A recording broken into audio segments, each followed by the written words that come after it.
गुरुजी, मैं और मेरे माता पिता 3 साल से परेशान हैं। मेरे को एक पीपल के पेड़ से भूतनी लग गई है। वो रात को रोज 11 से 2 तक हमारे पास आती है और बहुत भयानक रूप दिखाती है। और ढाई कुछ कहती है क्या? सुन लो। मैं तुझको मार दूं। तो तुम कहा करो मैं तुझको तार दूंगी। मैं लाडली जू की नगर की हूँ, लाडली जू की हूँ, तू कैसे मार पाएगी?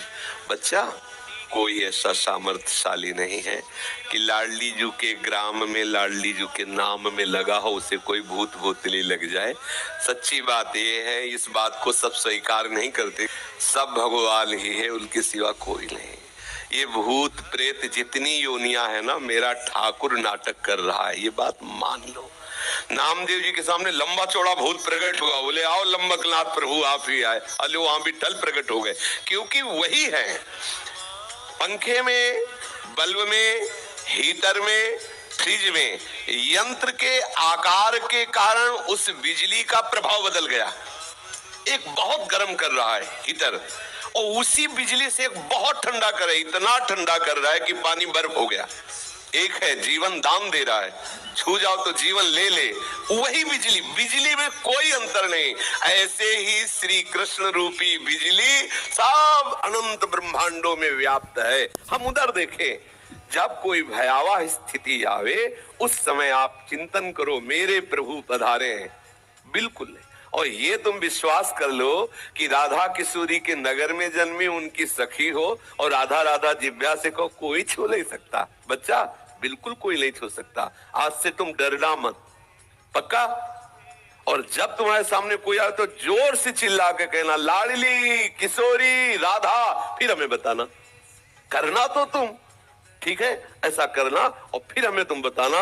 अगली बार आना, बताना भूत कैसा है, कहाँ है भूत, ठीक है?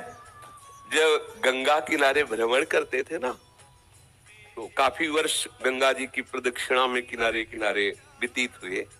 नई अवस्था, तो जैसे कभी ये मन भयभीत करता ना कि यहाँ स्मशान है, कुत्ते लाश खा रहे हैं, कोई साथी ने बड़ा संन्यास मार्ग में, तो तत्काल चिंतन आता, जब सर्वम खलमिदम ब्रह्म, तो भूत की सत्ता कहाँ है?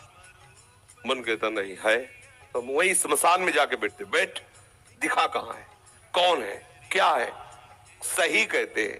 पूरा जीवन पीछे का जो सन्यास का, पूरी गंगा जी के किनारे किनारे भ्रमण करना, कुछ यमुना जी का भी किनारा इछावर आदि के लिए, महा स्मशान काशी, जहाँ 1000 लाश रोज रखी मिलेगी, सैकड़ों चिताएं एक साथ जलती है। भगवान भूत भावन कैलाशपति की नगरी जो महा स्मशान कहा जाता है, आप जाकर के देख लीजिए। मणिकर्णिका घाट में ऐसे लाशें रखी जैसे फूल मालाएं, और वहां चिता जलती ही रहती है। और उन्हीं घाटों पे कभी ऐसा नहीं हुआ कि भय लगे। भय तब है जब आप स्वीकार कर लो। अभी आपको भयभीत कर दे कि वो जरा सी हवा लगी पर भूत भय, आप देख लो, बिना मतलब के भूत आ जाएगा आपके दिल, आवाज भी आने लगेगी। ये मनीराम बहुत विचित्र है, आपको बिल्कुल लगेगा कि कहीं कोई ऐसा नहीं। एक योनि है, भूत योनि है, जो कर्म बिगड़ जाने के कारण जैसे धुंधकारी प्रेत योनि को प्राप्त, ऐसी योनि है। वो अपना कल्याण करने के लिए भगवत भक्तों के सामने आते हैं, भयभीत करने के लिए नहीं। जैसे भाई जी से हनुमान प्रसाद पोद्दार जी समुद्र के किनारे बैठे हुए नाम जप कर रहे थे, तो देखा कि एक पारसी पोशाक धारण किए हुए कोई सम्माननीय व्यक्ति खड़ा है। तो भाई जी माला पूरा के बोले साहब बैठ जाइए। तब वो ऐसे सांस ली और बोले आप बोले तो मेरे को हिम्मत पड़ी, डरना नहीं। तो भाई जी ने कहा हम क्यों डरेंगे? बोले मैं पुरुष नहीं हूँ, मैं भूत हूँ। तो एक बार तो भूत सुन करके लगता है कि भूत, तो भाई जी ने कहा कोई बात नहीं, भूत है तो आप यहाँ क्यों आए हैं? तो उनका मुझे पता है कि यदि आप चाह लोगे तो मेरा उद्धार हो जाएगा। तो उनका आप बताइए फिर आपका उद्धार कैसे होगा? मैंने जो भी भजन साधन, जो भी शास्त्रों का स्वाध्याय किया, आप बताइए मैं उससे मार्ग ढूंढूं। तो उनका गीता पढ़ने से मेरा उद्धार नहीं होगा क्योंकि गीता मुझे कंठस्थ है। भागवत पढ़ने से मेरा उद्धार नहीं होगा क्योंकि भागवत मुझे कंठस्थ है। मैं कोई साधारण प्रेत नहीं हूँ, मैं प्रेत लोक में भी बड़े सम्मान से रहता हूँ। तो थोड़ी बात बिगड़ गई है, इसलिए मैं प्रेत योनि को बन गया हूँ। आगे बड़ा चरित्र है, भाई जी ने उनका उद्धार किया। बहुत सी प्रेत योनि की घटनाएं कौन कौन प्रेत योनि में गया, कैसा कैसा बड़ा उसमें विवरण है। तो ये एक प्रेत योनि है जो उनके कर्म बिगड़ जाते हैं। जैसे नंदगांव में गुफा में एक संत भगवान भजन करते थे, तो पीछे से आवाज आई, बाबा थोड़ी जूठन दे दे। तो मुड़ के देखा, कोई दिखाई नहीं दिया, एक कुत्ता दिखाई दिया। बाबा सुनाना है, थोड़ा जूठन दे दो। फिर मुड़े, बोले कौन हो? तो बोले ये जो कुत्ता दिखाई दे रहा, मैं कुत्ता नहीं हूं, मैं प्रेत हूँ। और तुम प्रेत हो, कैसे आए? बोले मैं नंदगांव में नंदालय में ठाकुर सेवा करता था, ठाकुर जी के लिए अमनिया भोग आया, बिना भोग लगाए उसका प्रयोग कर लिया, उस अपराध के कारण मैं प्रेत बना हूँ। मैं तुम्हारे पीछे कुत्ता का रूप धारण करके इसीलिए आ रहा हूँ कि यदि तुम थोड़ी रोटी खा के जूठन दे दो तो मेरा अपराध खत्म हो जाए और मैं मुक्त हो जाऊं। बाबा ने कहा तुरंत लो, तो संत जन कृपा लो। तो ऐसा होता है, कोई न कोई कर्म बिगड़ जाने से ऐसी स्थिति आती। पर यह विश्वास रखना, हम अपने जीवन के अनुभव की बात कहते, ऐसे टच नहीं कर सकता कोई। त्रिभुवन में चाहे जितना बड़ा ब्रह्म राक्षस वेताल कोई भी हो, कोई स्पर्श नहीं कर सकता।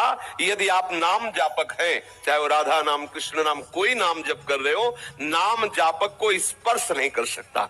ऐसे कई घटनाओं में हमको दिखाई दिए हैं, ऐसा देखा है। वो निर्भय होकर, कोई भय नहीं लगा, ऐसा देखा।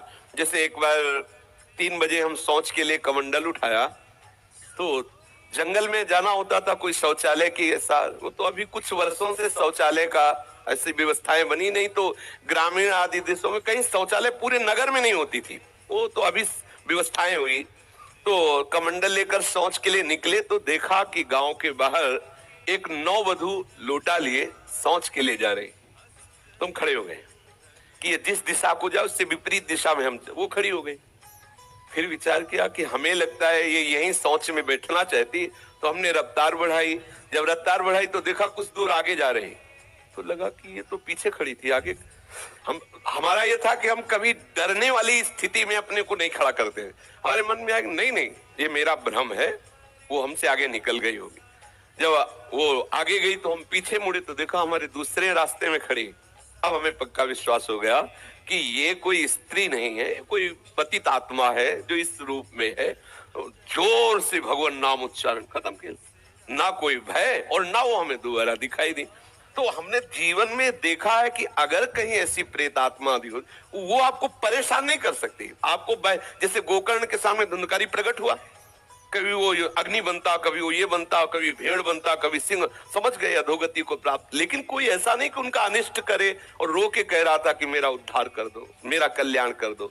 तो ये प्रेत आत्माएं भगवत धामवासी, भगवान नाम जापक वैष्णवों के प्रति अपना कल्याण करने के लिए आती है। किसी को भी कभी घबराना नहीं चाहिए। यदि कभी ऐसी परिस्थिति हो तो उच्च स्वर से नाम कीर्तन करने लगना, विश्वास करना, तुम्हें छू नहीं सकता कोई। ये हम इसलिए सत्ता नहीं मानते। जैसे कभी कोई प्रश्न करता है तो कह देते मेरे भगवान ही भूत रूप में आए। ये एक स्थिति है, एक भावना की स्थिति जो सत्य भावना है। वासुदेवा स्वरमिति, तो सब प्रभु ही है और सच्ची बात सब प्रभु ही है। लेकिन ये जो अगर हम उस स्थिति को नहीं पहुंचे तो पक्का समझ लो कि अगर प्रेत योनि का कोई भी जीव तुम्हारे सामने आता है और तुम भगवान नाम जप कर रहे हो, तो तुम्हें कभी परास्त नहीं कर सकता।